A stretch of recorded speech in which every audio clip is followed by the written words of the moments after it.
pour la venue du roi d'Angleterre, l'Allemagne a tenu à n'omettre aucun détail.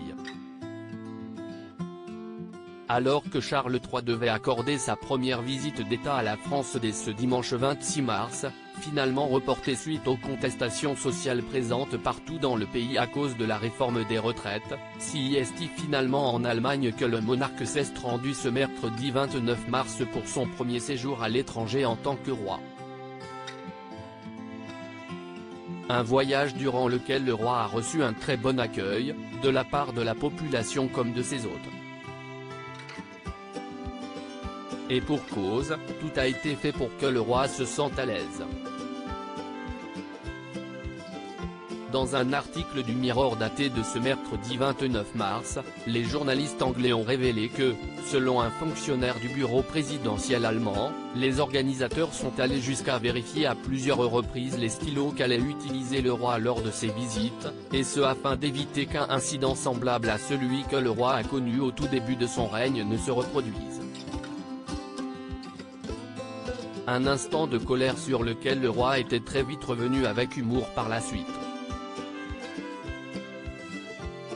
Ainsi, durant sa visite au château présidentiel de Bellevue à Berlin, le roi Charles et son épouse la reine consort Camilla ont pu signer le livre d'or du lieu, sans connaître un quelconque souci d'encre.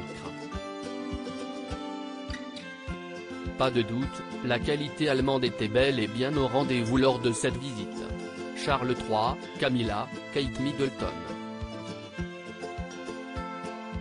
La famille royale réunie pour Commonwealth Day. Charles III, ce qu'il pense du report de sa visite en France. Si le père des princes Harry et William s'est dit très heureux et impatient de cette visite en Allemagne, il a également eu un mot auprès de journalistes français sur sa visite avortée dans notre pays.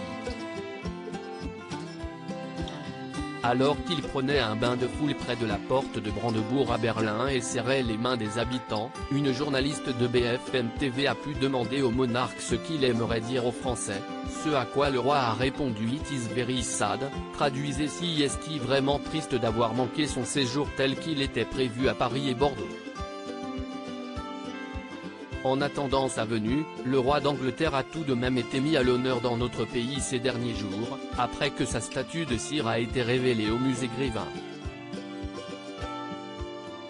Une statue de cire qui n'a clairement pas fait l'unanimité, notamment outre-Manche où les critiques à son encontre se sont montrées assassines, pointant le manque de ressemblance.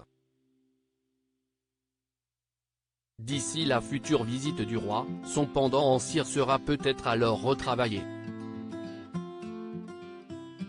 Crédit Photo, agence.